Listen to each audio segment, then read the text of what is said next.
Subscription کے button کو دبائیے اور ساتھ بیل آئیکن پر کلک کیجیے تاکہ آپ کو تمام ویڈیو فوراً مل سکیں۔ اس ویڈیو پسند آنے کی صورت میں اسے لائک، کمنٹ اور شیئر کرنا مت بھولیں۔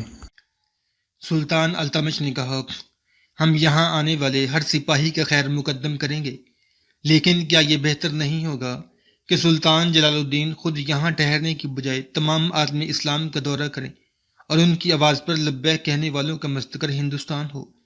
جتنے سپاہی وہ فراہم کر کے یہاں بھیجیں گے، ہم ان کی تمام ضروریات مہیا کرنے کا ذمہ لیتے ہیں۔ اس کا خوشگوار اثر یہ ہوگا کہ تاتاریوں کی توجہ ہندوستان سے ہٹ جائے گی اور ہمیں تیاری کا موقع مل جائے گا۔ اس کے برعکس سلطان جلال الدین اگر خود ہندوستان میں رہے تو تاتاری ہر کروٹ سے باخبر رہیں گے اور ہماری طرف سے خطرہ محسوس کرتے ہی ہندوستان پر حملہ کر دیں گے۔ آپ ہماری تمام باتوں پر ٹھنڈے دل سے غور کریں اور سلطان کو بھی سمجھائیں۔ پھر اگر ان باتوں کے باوجود سلطان نے یہاں ٹھہرنا قرین مصلحت سمجھا تو ہم آپ کو یقین دلاتے ہیں کہ ہمارے محل کا ایک حصہ ان کے لیے خالی ہوگا، اور اگر انہیں ایک مہمان کی حیثیت میں یہاں ٹھہرنا پسند نہ ہو تو ہم انہیں یہ اجازت دے دیں گے کہ وہ اس ملک کے غیر مفتوحہ حصوں میں سے جو ان صحیح علاقہ چاہیں فتح کر لیں۔ ہم در پردہ ان کی مدد کریں گے اور تاتاریوں کو دور رکھنے کے لیے ان پر ظاہر کریں گے کہ سلطان ہماری مرضی کے بغیر اس ملک میں گھس آیا ہے۔ طاہر نے کہا، میں آج ہی سلطان کی طرف روانہ ہو جاؤں گا اور چند دنوں تک سلطان کا جواب آپ کے پاس پہنچا دوں گا۔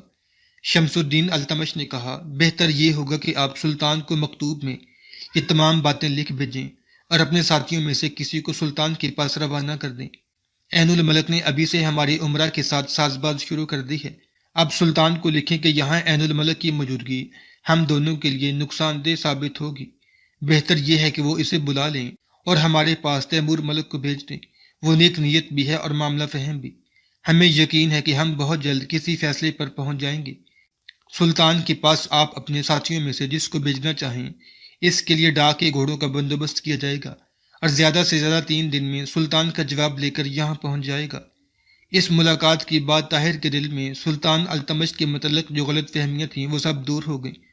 اس نے مہمان خانے میں واپس آ کر عین الملک کو تمام حالات سے آگاہ کیا اور سلطان جلال الدین کے نام مراسلہ لکھنے بیٹھ گیا۔ اگلے دن طاہر شہر کی ایک مسجد میں صبح کی نماز پڑھ کر باہر نکلا تو دروازے کی سیڑھیوں پر کسی نے پیچھے سے اس کا دامن پکڑ لیا۔ کون؟ طاہر نے پیچھے مڑ کر دیکھتے ہوئے سوال کیا۔ ایک نوعمر لڑکے نے مسکراتے ہوئے کہا، آپ مجھے جانتے نہیں؟ اسماعیل۔ طاہر نے اسے جھک کر گلے لگا لیا اور جذبات کے ہیجان میں اس پر سوالات کی بچھاڑ کر دی۔ تم یہاں کب پہنچے؟ تمہارا نانا کہاں ہے؟ تمہاری نانی کیسی ہے؟ اور سریا تمہاری بہن کہاں ہے؟ چلیے وہ سب گھر پر ہیں۔ کہاں؟ اسی شہر میں بالکل قریب۔ طاہر کا دل دھڑکنے لگا۔ اس نے کہا، مجھے یہاں 1 ہفتہ ہو گیا۔ کاش مجھے معلوم ہوتا کہ تم یہاں ہو۔ مجھے بلخ کے قریب پہنچ کر پتہ چلا کہ تم غزنی جا چکے ہو۔ اسماعیل نے کہا، کل رات میں نے آپ کو اسی مسجد میں دیکھا تھا، لیکن میں دور تھا، اچھی طرح پہچان نہ سکا، اور جب میں نے آپ کا پیچھا کیا آپ آدمیوں کے ہجوم میں باہر نکل گئے۔ میں نے ابا جان سے ذکر کیا تو انہوں نے آج صبح مسجد کے دروازے پر پہرا دینے کے لیے کہا۔ چلیے۔ طاہر اسماعیل کے ساتھ چل دیا۔ منزل شوق کی طرف اس کی پاؤں کبھی تیز اور کبھی سست رفتاری سے اٹھ رہے تھے۔ وہ اسماعیل کے ساتھ ایک خوبصورت محل میں داخل ہوا۔ سریا مکان کے صحن میں آم کے درختوں کے درمیان کھڑی تھی۔ طاہر اسے دیکھ کر رکتا جھجکتا اور سنبھلتا ہوا آگے بڑھا اور چند قدم کے فاصلے پر رک گیا۔ دونوں کی نگاہیں ایک ثانیہ بھٹکنے کے بعد ایک دوسرے کے چہرے پر مرکوز ہو گئیں۔ وہ خاموش تھے اور الفاظ کی ضرورت بھی نہیں تھی، ان کے دل و دماغ سمٹ کر نگاہوں میں آ چکے تھے۔ وہ ایک دوسرے کے چہرے پر بدلتے ہوئے رنگ دیکھ رہے تھے۔ ایک لمحے کے لیے انہیں دنیا میں ایک دوسرے کے سوا کسی اور کی موجودگی کا احساس تک نہ تھا۔ ان کے دلوں کی دھڑکنوں کے سوا کارخانہ حیات کے تمام ہنگامے سو چکے تھے۔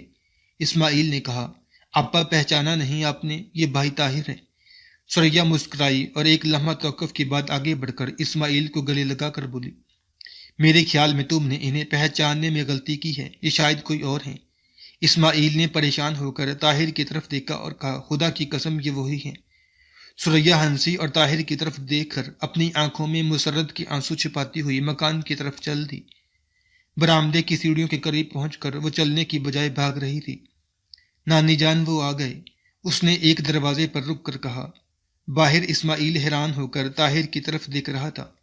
آپ ذرا دبلے ہو گئے ہیں، شکل تو بالکل وہی ہے، عجیب بات ہے کہ آپا آپ کو نہیں پہچان سکیں۔ آپ میرے ساتھ اندر چلیے، نانا جان آپ کو ضرور پہچان لیں گے۔ اسماعیل نے یہ کہتے ہوئے طاہر کا ہاتھ پکڑ لیا۔ طاہر نے ہنستے ہوئے کہا، لیکن اگر انہوں نے بنا پہچانا تو؟ اسماعیل نے پھر ایک بار غور سے طاہر کی طرف دیکھتے ہوئے کہا، میں سچ کہتا ہوں آپ کے چہرے پر کوئی تبدیلی نہیں آئی۔ پیشانی پر زخم کا ایک نشان ہے، لیکن اس سے کیا فرق پڑتا ہے؟ نانا جان یقیناً آپ کو پہچان لیں گے۔ اتنی دیر میں شیخ عبد الرحمان باہر نکلتا ہوا دکھائی دیا۔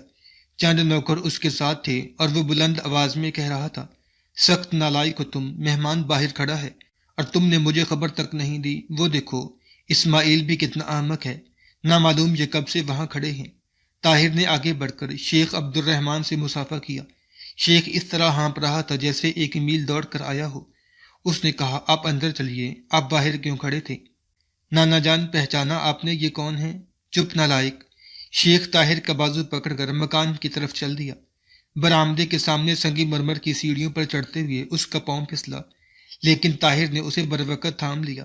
اسماعیل ہنستا ہوا بھاگ کر ستون کے پیچھے چھپ گیا۔ شیخ نے سنبھلتے ہوئے کہا، یہ سنگی مرمر کی سیڑھیاں بہت خطرناک ہیں، میں چوتھی بار یہاں سے پھسلا ہوں۔ اسماعیل کہاں گیا؟ وہ نالائق یقیناً کہیں چھپ کر ہنس رہا ہوگا۔ ابے صابر، شوکت، آج ہی ماماروں کو بلاؤ اور انہیں کہو کہ یہ سنگی مرمر اکھاڑ کر کوئی کھردرا پتھر لگا دیں، لیکن ٹھہرو، ابھی نہیں، پھر صحیح۔ شیخ نے طاہر کو ایک خوشنما کمرے میں بٹھاتے ہوئے کہا، میں تمہارے متعلق مایوس ہو چکا تھا، میں تم سے کئی باتیں پوچھنا چاہتا ہوں۔ ہاں، پہلے یہ بتاؤ کہ تم دلی کیسے آئے؟ تم نے وعدہ کیا تھا کہ تم بلخ جلد پہنچو گے، پھر اتنی دیر کیوں لگائی؟ طاہر نے ان سوالات کے جواب میں مختصر طور پر اپنی سرگزشت بیان کر دی۔ شیخ نے کہا، اب دوبارہ بھاگنے کا ارادہ تو نہیں؟ میں جلال الدین کا ساتھ نہیں چھوڑ سکتا۔ اگر اسے یہاں سے کوچ کرنا پڑا تو مجھے بھی اس کا ساتھ دینا پڑے گا، لیکن فی الحال کم از کم 1 ہفتہ میں یہی ہوں۔ میں عنقریب دلی چھوڑنے کا ارادہ کر چکا ہوں۔ آپ کہاں جائیں گے؟ مدینہ، بغداد یا دمشق؟ سریا مدینہ جانے پر مصر ہے، لیکن میں نے ابھی تک فیصلہ نہیں کیا۔ تمہارے خیال میں کون سا شہر زیادہ محفوظ ہے؟ مدینہ ہر لحاظ سے محفوظ ہے۔ تمہارا گھر بھی وہیں ہے نا؟ جی ہاں، مدینے کے بالکل قریب۔ اگر آپ میرے گھر ٹھہرنا قبول فرمائیں تو میں اپنے نوکر کو آپ کے ساتھ بھیجنے کے لیے تیار ہوں۔ شکریہ، لیکن میں 2 سال قبل مدینے میں ایک باغ اور ایک مکان خرید چکا ہوں۔ میں نے اپنے 2 ملازم دمشق اور بغداد بھیج دیے ہیں، انہوں نے وہاں بھی میرے لیے مکان خرید لیے ہوں گے۔ اب ایک بات کا فیصلہ باقی ہے، اور وہ یہ کہ تم اپنی بیوی کو اپنے ساتھ لے جاؤ گے یا سرے دست اس کا ہمارے ساتھ رہنا پسند کرو گے؟ میری بیوی؟ طاہر نے پریشان ہو کر کہا، ہاں ہاں، تمہاری بیوی، میرا مطلب ہے شادی کے بعد۔ شیخ اپنا فکرہ پورا نہ کر سکا۔ عقبی کمرے کا دروازہ کھلا اور شیخ کی عمر رسیدہ بیوی اندر داخل ہوئی۔ طاہر نے اٹھ کر سوال کیا اور اس نے پیار اور شفقت سے کہا، بیٹھ جاؤ بیٹا۔ شیخ نے کہا، ہاں، میں کیا کہہ رہا تھا؟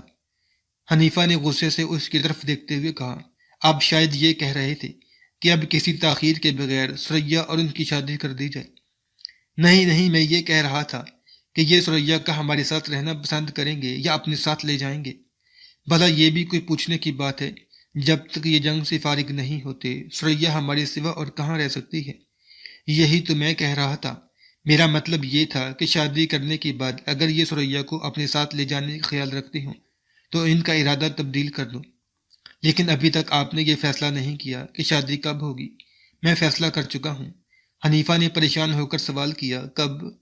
رات کو جب اسماعیل نے یہ بتایا تھا کہ اس نے مسجد میں انہیں دیکھا ہے، میں نے اپنے دل میں یہ فیصلہ کر لیا تھا، بلکہ میں نے یہ قسم اٹھائی تھی کہ اگر یہ مل گئے تو میں فوراً ان کی شادی کر دوں گا۔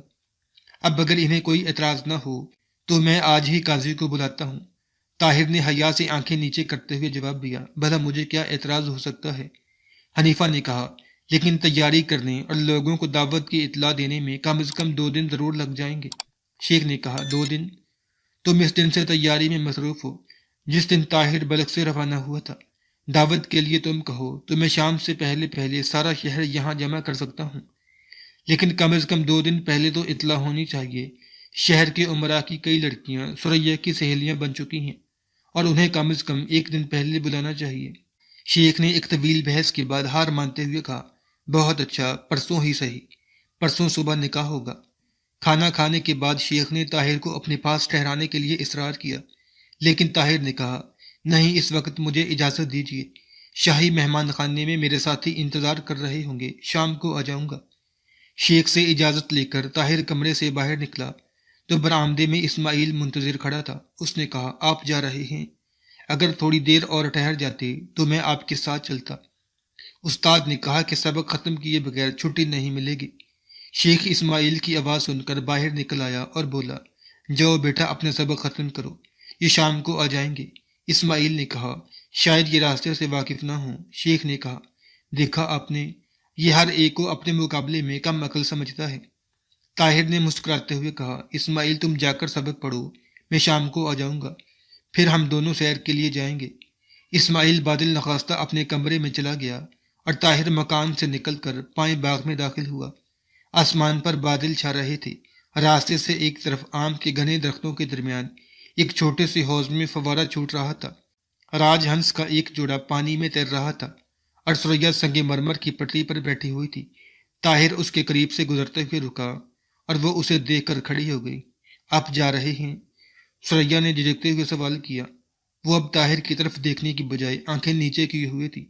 طاہر نے اپنا راستہ چھوڑ کر اس کے قریب پہنچتے ہوئے کہا میں شاہی مہمان خانے میں اپنے دوستوں کے پاس جا رہا ہوں، شام تک آ جاؤں گا۔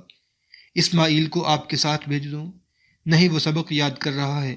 میں آپ سے ایک ضروری بات کہنا چاہتا ہوں۔ کہیے۔ بات یہ ہے۔ طاہر سوچ میں پڑ گیا۔ سریا نے اس کی طرف چونک کر دیکھا اور کہا کہیے، اب خاموش کیوں ہو گئے؟ میں سوچ رہا ہوں کہ یہ بات شروع کس طرح کروں۔ کیا یہ بہتر نہیں ہوگا کہ آپ آج شام یا کل صبح کوئی وقت نکالیں؟ اس کے لیے فرصت اور تنہائی کی ضرورت ہے۔ اگر کوئی بات اس قدر اہم ہے تو میں ابھی سننا چاہتی ہوں۔ شام تک ممکن ہے کہ میری چند سہیلیاں آ جائیں اور مجھے ان کی وجہ سے تنہائی نصیب نہ ہو۔ پہلے آپ یہ وعدہ کریں کہ خفا ہونے سے پہلے میری باتوں پر ٹھنڈے دل سے غور کریں گی۔ اگر کوئی ایسی بات ہے جس سے آپ میرے خفا ہو جانے کا خدشہ محسوس کرتے ہیں تو آپ کسی ہچکچاہٹ کے بغیر کہہ دیجئے، میں وعدہ کرتی ہوں کہ میں خفا نہیں ہوں گی۔ طاہر نے کہا بات یہ ہے کہ بلخ سے بغداد پہنچنے کے بعد میرے ساتھ چند ایسے واقعات پیش آ چکے ہیں جن کا شادی سے پہلے آپ کے ساتھ ذکر کرنا میں اپنا اخلاقی فرض سمجھتا ہوں۔ سریا نے حیرت زدہ سی ہو کر طاہر کی طرف دیکھتے ہوئے کہا کہیے، بلخ سے بغداد جانے کے بعد کیا ہوا؟ مجھے معلوم نہ تھا کہ… آپ گھبرائیں نہیں، میں سمجھ گئی۔ میں آپ کو آپ کی مرضی کے خلاف کسی گزشتہ فیصلے کا پابند رہنے پر مجبور نہیں کروں گی۔ دیکھا، آپ کو ابھی سے غلط فہمی ہو گئی۔ میں صرف اس لیے آپ سے کچھ کہنا چاہتا تھا کہ کل آپ کو یہ شکایت نہ ہو کہ آپ نے بے خبری میں اپنے مستقبل کے متعلق کوئی غلط فیصلہ کیا تھا۔ سریا نے کہا دنیا میں صرف آپ ہیں جس سے مجھے کبھی شکایت نہیں ہو سکتی، لیکن آپ کے تذبذب سے مجھے بے چینی ضرور ہوئی ہے۔ مجھے اس سے کوئی سروکار نہیں کہ بغداد پہنچ کر آپ کو کیا واقعات پیش آئے۔ مجھے یہ اطمینان ہے کہ آپ سے جو کچھ ہوا ہوگا وہ صحیح ہوگا۔ اگر آپ مجھ سے یہ بھی کہیں کہ آپ کسی اور سے شادی کرنے پر مجبور ہو گئے تھے تو خدا شاہد ہے کہ مجھے آپ سے شکایت نہ ہوگی۔ میں صرف اتنا جانتی ہوں کہ آپ میرے ہیں۔ اگر وہ کوئی ایسی ہے جسے آپ کی محبت میں کسی کی شراکت گوارا نہیں تو میں آپ کو شادی کے لیے مجبور نہ کروں گی۔ اور اگر آپ اس لیے بات کرنے سے ہچکچا رہے ہیں کہ میں اپنی محبت میں کسی اور کی شرکت گوارا نہیں کروں گی تو مجھے یقیناً اس بات کا افسوس ہوگا کہ آپ نے میری متعلق غلط رائے قائم کی۔ لیکن تم نے یہ کیوں سوچا کہ میں شادی کر چکا ہوں؟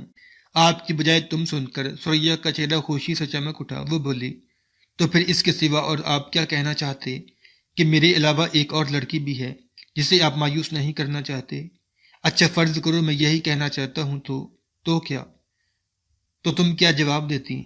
میں جواب دینے سے پہلے آپ سے کئی سوالات پوچھتی۔ کیسے سوالات؟ میں پوچھتی وہ کون ہے، کیسی ہے، آپ اس سے کب ملے، کیسے ملے، اس نے آپ سے کیا کہا، آپ نے کیا جواب دیا؟ آپ نے میرا ذکر کیا تو اس نے کیا کہا؟ وہ رحم دل ہے یا جھگڑالو ہے؟ سریا ہنسنے لگی۔ سریا سنو، طاہر نے سنجیدہ ہو کر کہا، اور وہ چپ چاپ دانتوں میں انگلی دبا کر حوض کے کنارے بیٹھ گئی۔ اس کی آنکھوں میں شرارت آمیز تبسم تھا۔ طاہر نے اپنے ساتھ صفیہ کی ابتدائی دلچسپی سے لے کر آخری ملاقات تک کے تمام واقعات بیان کر دیے۔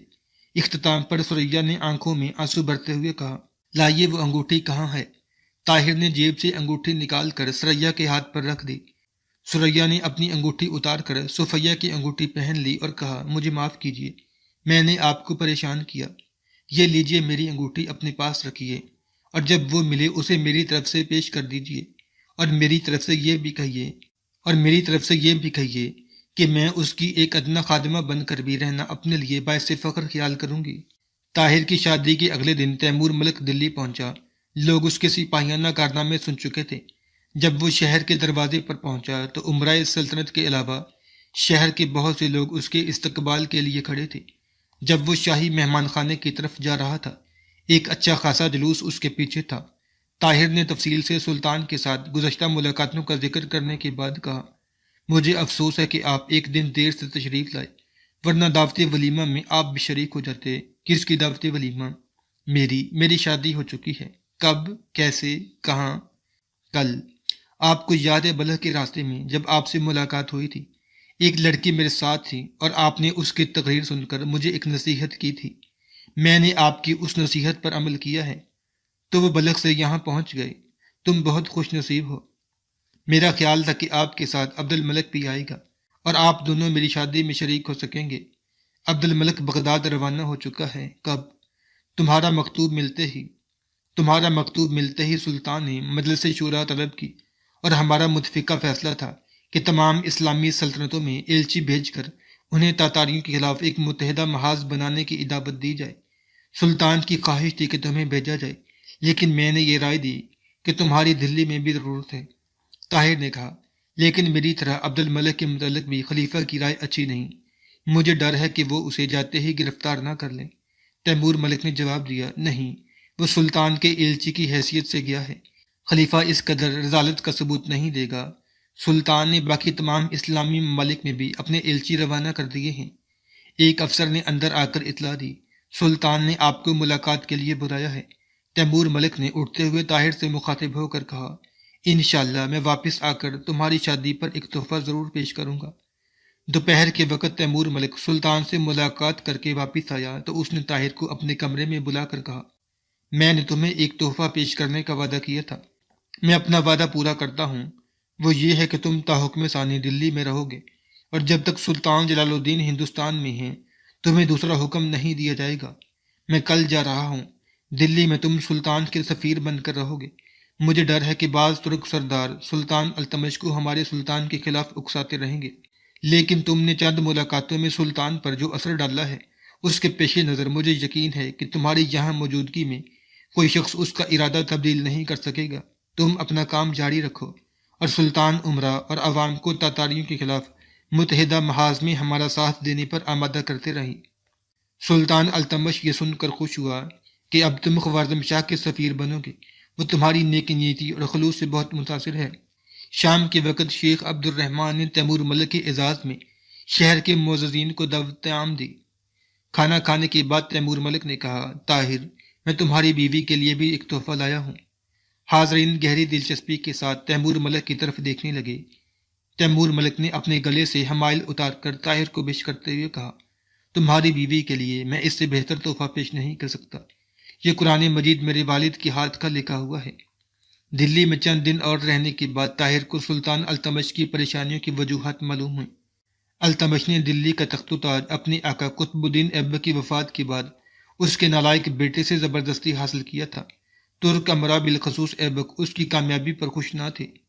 ان میں سے ہر ایک یہ سمجھتا تھا کہ دلی کے تخت پر التمش کی نسبت اس کا اپنا زیادہ حق ہے۔ سرکش امراء کو التمش کے آہنی ہاتھ مغلوب کر چکے تھے، لیکن شمال مغرب سے اسے تاتاریوں کا خطرہ تھا اور جنوب میں راجپوت منظم ہو رہے تھے۔ ان حالات میں التمش کا یہ خدشہ بے جانا تھا کہ اگر تاتاریوں یا راجپوتوں کے ساتھ لڑائی کی نوبت آ گئی تو اس کی فوج کے بعض ترک سردار جو ابھی تک مطمئن نہیں ہوئے اس کے دشمنوں کے ساتھ جا ملیں گے۔ جب عین الملک نے دلی پہنچ کر سلطان کے باقی امراء کے ساتھ ساز باز شروع کر دی تو التمش کو ایک نئے خطرے کا احساس ہوا۔ تیمور ملک سلطان سے ملاقات کے بعد عین الملک کے ساتھ بہت سختی سے پیش آیا۔ رخصت سے پہلے وہ چند سرکردہ امراء سے ملا اور انہیں مستقبل کے خطرات سے آگاہ کرنے کے بعد متفق اور متحد رہنے کی ہدایت کی۔ تیمور ملک کے جانے کے بعد طاہر نے امراء کو متحد کرنے کی کوششیں جاری رکھیں۔ چند دنوں میں سلطان کے مخالفین میں سے اکثر امراء نے طاہر کی تقریروں سے متاثر ہو کر یہ حلف اٹھایا کہ وہ خطرے کے وقت سلطان کے ساتھ بے وفائی نہیں کریں گے۔ اس کے بعد طاہر عوام کی طرف متوجہ ہوا۔ دلی کی مساجد میں اس کی چند تقریروں کے بعد باقی چند عمراء نے بھی یہ محسوس کیا کہ اگر وہ الگ تھلگ رہے تو رائے عامہ ان کے خلاف مشتعل ہو جائے گی اور سلطان آسانی سے ان کے سر کو بھی کر سکے گا۔ چنانچہ وہ بھی سلطان سے وفاداری کا اعلان کرنے پر مجبور ہو گئے۔ طاہر کی ان کامیابیوں کی ایک بڑی وجہ ثریا کی کوششیں تھی۔ دلی میں طاہر کی بیوی بننے سے قبل اسے عمرا کی بہو بیٹیاں صرف ایک مالدار تاجر کی حسین بیٹی کی حیثیت سے جانتی تھیں، لیکن اس کی شادی میں سلطان اور ملکہ کی شرکت نے اسے تمام بڑے بڑے خاندانوں کی توجہ کا مستحق بنا دیا۔ اب انہیں ثریا کی زندگی کے کئی اور روشن پہلو نظر آنے لگے۔ عورتوں کی ہر محفل میں اس کا ذکر ہونے لگا۔ جہاں 4 عورتیں جمع ہوتی گفتگو شروع ہو جاتی۔